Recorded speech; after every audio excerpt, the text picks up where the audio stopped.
Today's horror request has been put forward by Basil Keane, and the title of this video is The Incredible Thai Cave Rescue. Rescue, caves, people trapped in caves.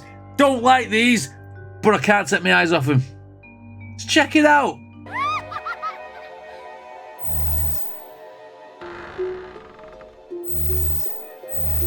Okay, so the start of this video sees a little kid in the nets of a football. What's this got to do with Thai cave rescuing? Let's find out. On June 23rd, 2018, the boys of the Wild Boys Football Club set out for training as usual. That's what it is. They were a football team of 11 to 16-year-old boys with a coach and an assistant coach. Okay. Training went on as usual, and the head coach said goodbye to his players and got ready for the older team's upcoming game, putting his phone to the side.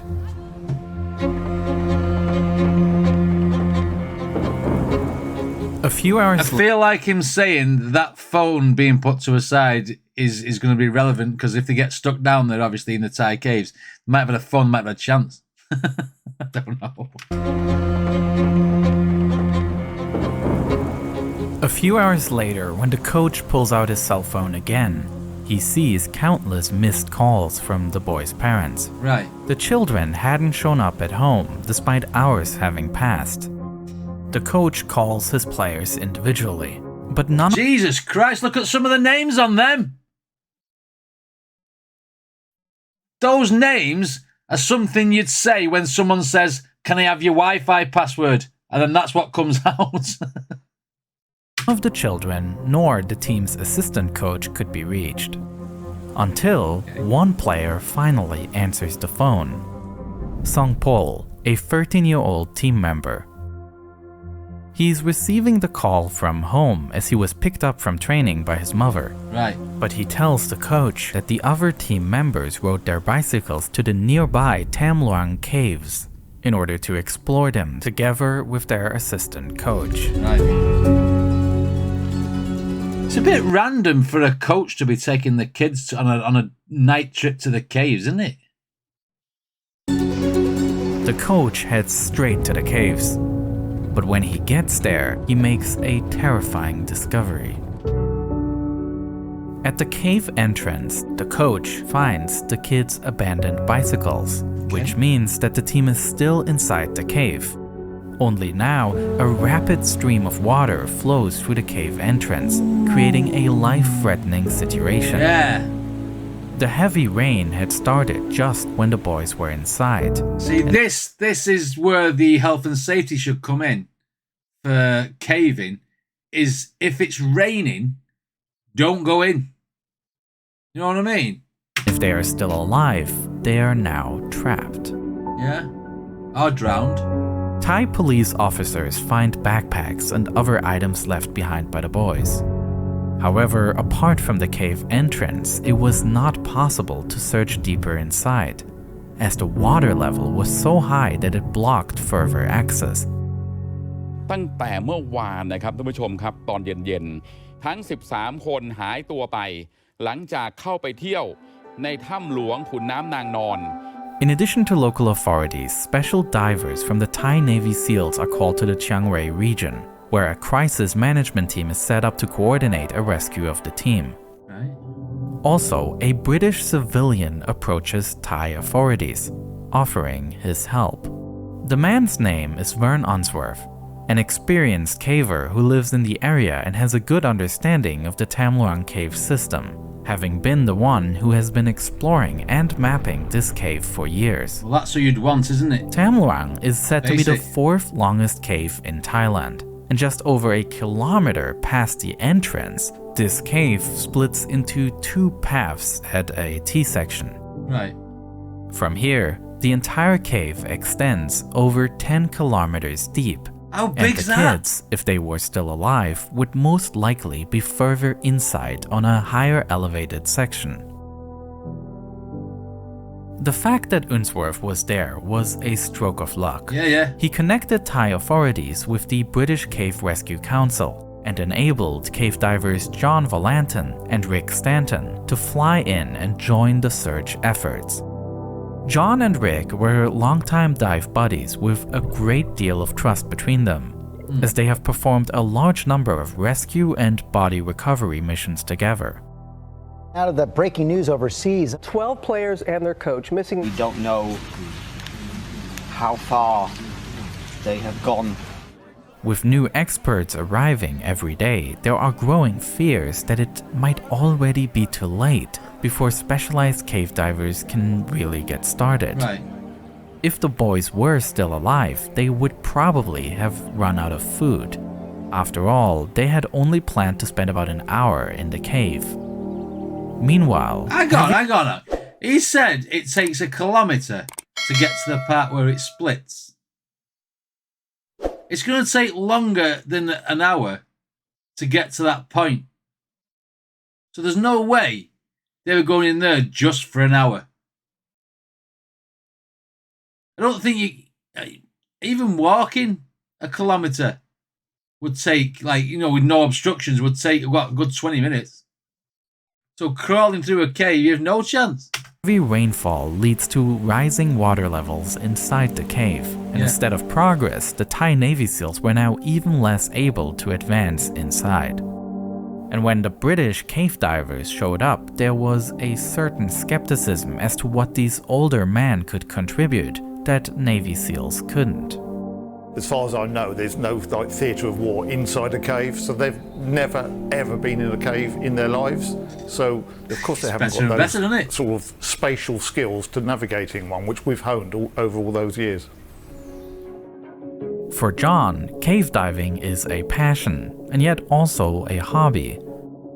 Full-time, he works as an IT consultant, and Rick Stanton is a former firefighter. But while the two civilians lack athletic or military understanding, they have a special skill set that is perfectly suited for the conditions here. Although they are only civilians, they are the absolute experts when it comes to cave diving. And getting through the cave here requires many different skills, because while large parts are flooded, there are also passages where you can walk through the cave. Oh, right, and other places, it's a big cave. Some climbing is necessary. Tam Loang had very poor visibility, so in lots of places you literally couldn't see your hand in front of your face and you had to almost feel your way along. Sometimes I just headed into the current because I simply couldn't see where I was going. I couldn't see any walls and so on. Look at that.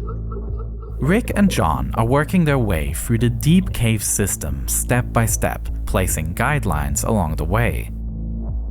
This first dive through the cave is particularly challenging because they have to swim against the water current.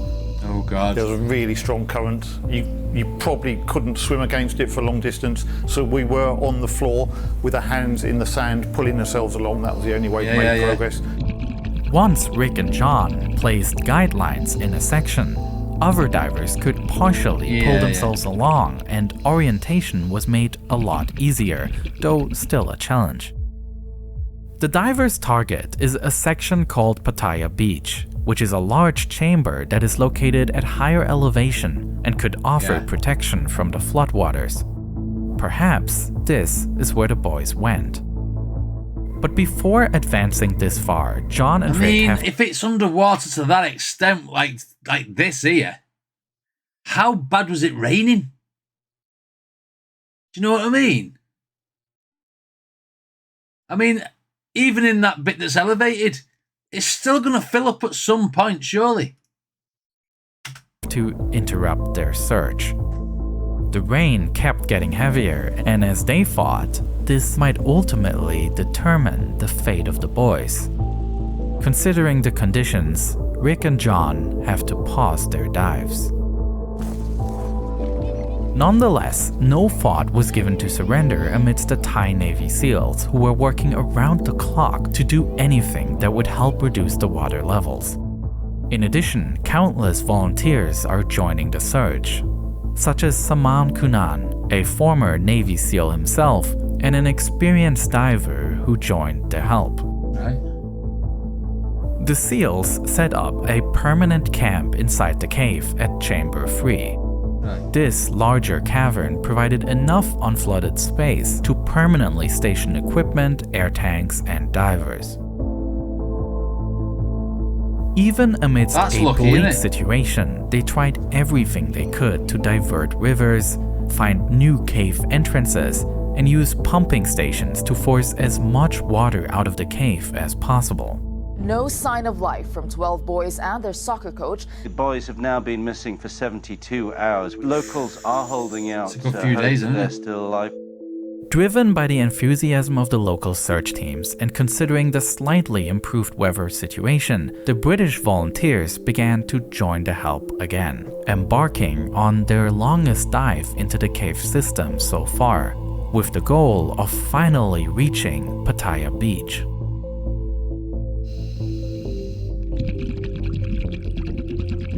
After a long and exhausting dive, they finally make it and are now at the highest point of the cave system. What do you reckon, guys? We're 8 minutes in. It's a 23-minute video. They're not going to be in that section, are they? They've probably gone other way. But still, there is no sign of the boys. From here on, there is no way of continuing to dive responsibly. The basic rule is to use about a third of the air for the way in, so that you have another third left for the way back, and 1/3 as your reserve. The divers were already way past that rule. But they decided to not give up just yet, and advance further into the cave system, laying guide wire throughout. They continue making their way more than twice as far from the T section as their initial destination, Pattaya Beach, when they eventually swim up to the water's surface and suddenly notice a light. As John swims towards the light and starts hearing voices, he turns on his camera. We're going to see footage. Look at that. How many of you? 13. Brilliant. It's okay. Many people are coming. Many people. But starving. Many people come. What day? Tomorrow. No. What day is it? Now asking. Monday. Okay, but 1 week and Monday. You have been here 10 days. 10 days. 10 days. 10 days. With no supplies. I'm surprised they're not all hysterical.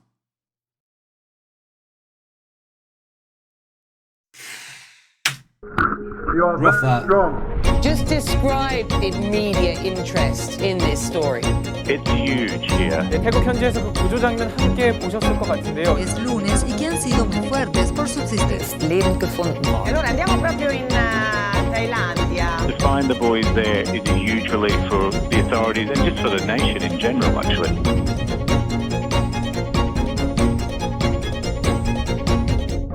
The following day, 3 Thai Navy SEALs dived to the team to stay with them for the remaining time.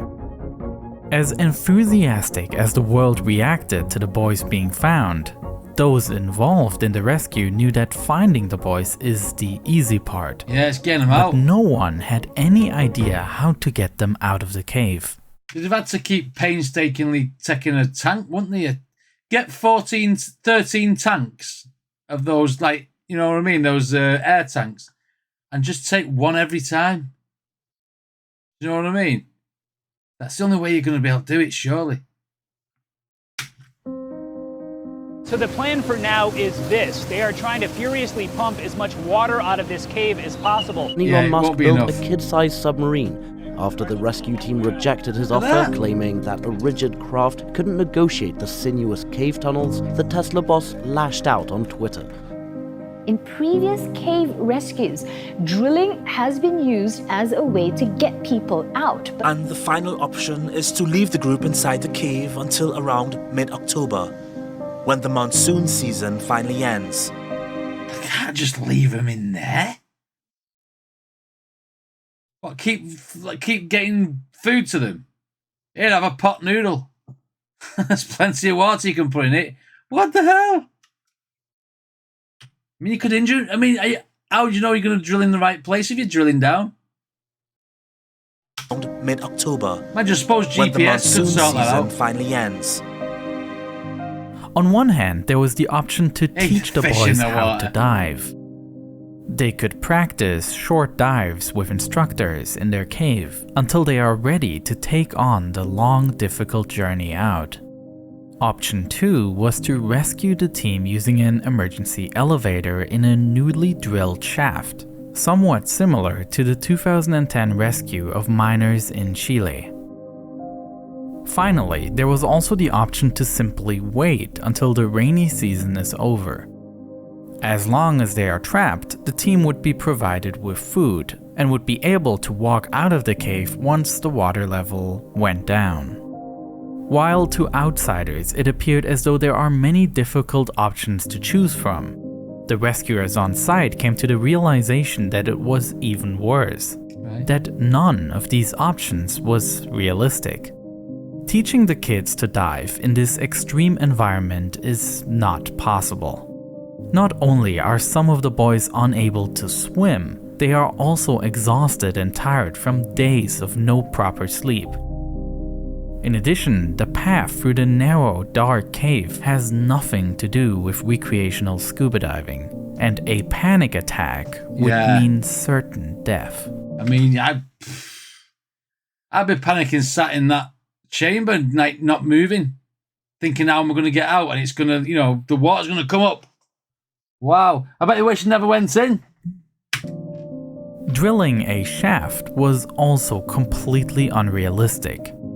In the case of the miners in Chile, it took about 7 weeks after their discovery before they could be freed. Wow. The situation in the Thai cave was not much better. The team was almost a kilometer underground, and in between there was mostly solid rock that is difficult to drill through. And even if this approach was used, it's unclear how to exactly determine the location of the boys, so that the borehole perfectly lines up with their chamber. Yeah, that's what I said. Lastly, waiting until the end of rainy season is also doomed to fail. The oxygen level in the chamber is already in a dangerous range that is not survivable for a sustained time. And it was still only the beginning of the rainy season, which lasts until November. The cave should have been closed. Knowing that they have monsoon seasons where it rains for days and days and days, they should have closed the cave. I fancy going in there anyway when it's like raining all the time. The team might have had to hold out for more than 4 months, during which increasing rain could endanger the safe spot they were in. The rescuers were out of options.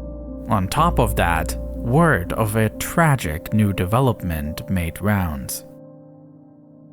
Waking up to this news this morning, the man who died was young, he was fit, he was a former Navy SEAL, and I think it really just underlines how dangerous this cave is.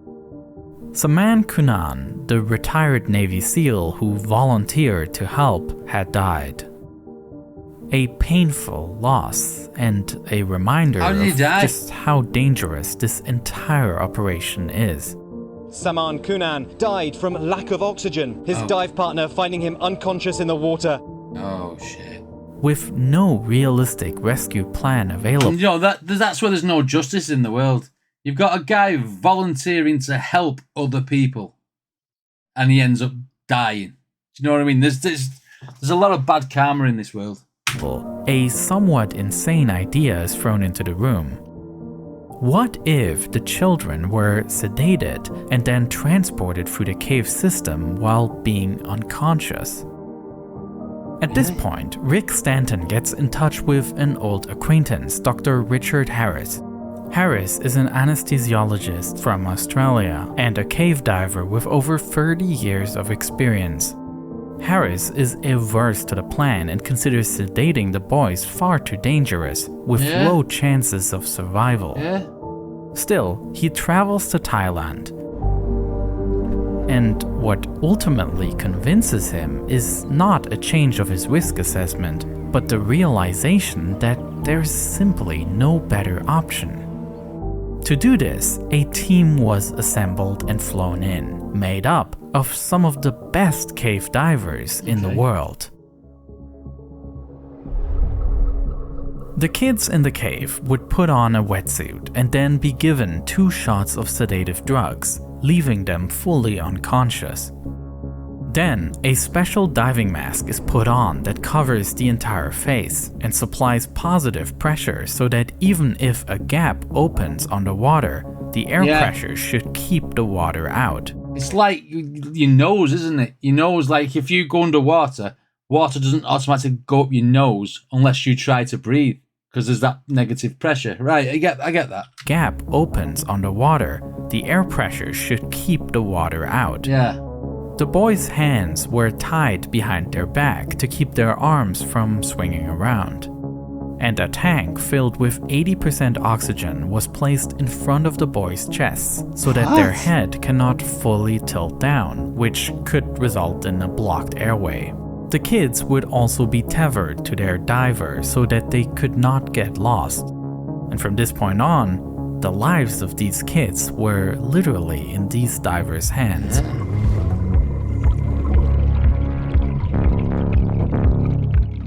Interesting concept to get them out though. The mask that was keeping their face dry, if it had been knocked in any way, then the child would unquestionably have drowned. For longer intermediate segments in which the cave can be crossed on foot, the boys were taken onto a stretcher and transported towards the next diving segment. The drugs given to the kids are not enough for the whole journey, and the diver has to administer a new drug to the child with a pre-made syringe. Yeah. It's like, so who thought of like knocking them out? It's just like, in the first place, I mean, I know they got the anesthetic guy in for, doses and what have you. But who thought, I don't know, we'll knock them out, put a mask on. Why couldn't they have just like had the mask on and just gone out without sedation? Are they still trying to say like they might have a panic attack sort of thing?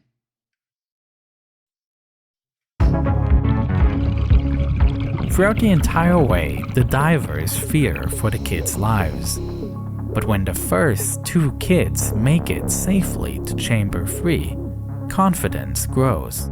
It appears as though this insane plan is actually working. Yeah, it's working, yeah.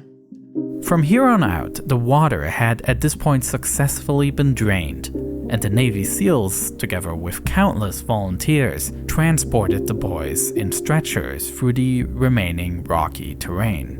Reports from northern Thailand say at least 4 boys have been brought out. We've got live pictures here. You can see the helicopter blades. And ambulances. Yes, ambulances, we saw those.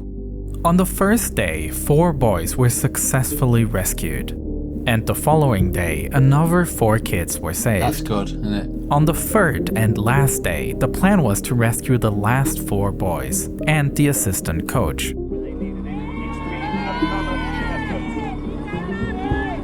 But as well established as the procedure seemed at this time, something suddenly didn't work.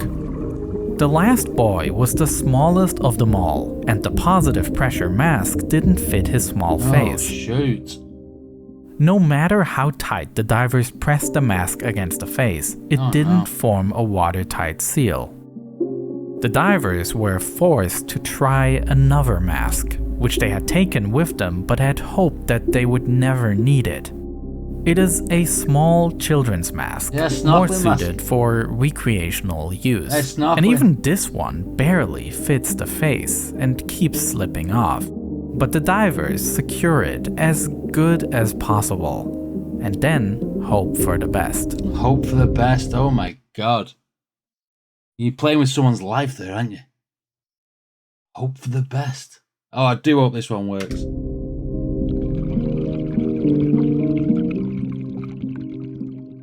Extraordinary moment here as we are now learning that entire team is now free of that. Wow. The rescue operation was tense until the very last second. But now it was done. All the children and the assistant coach were saved, a success greater than even the divers had expected. Although not without a prize. A Thai Navy SEAL contracted a blood infection during the rescue operation. Bairud Pakbara was a petty officer first class who had struggled with health problems ever since the operation. 1 year after the rescue, he passed away. With that, 2 Thai Navy SEALs gave their lives to save the football team. They represent the relentless effort that these Thai Navy SEALs put into the mission.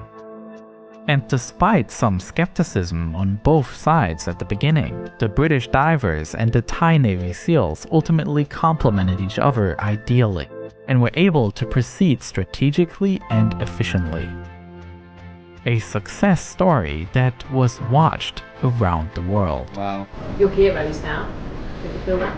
If you could do something for somebody else's child, I'm sure you would too. We just had a peculiar set of skills that were appropriate in that moment. I mean, it worked. That's all that matters. Please welcome the Wild Boars soccer team.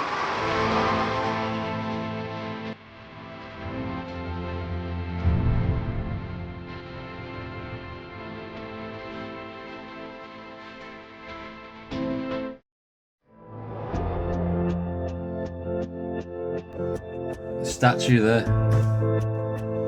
That's the first one that died, isn't it? He was unresponsive. This was a story that I've been meaning to tell for a while, and I'm glad that I finally got to put it on YouTube. But there are a couple of things that aren't ideal.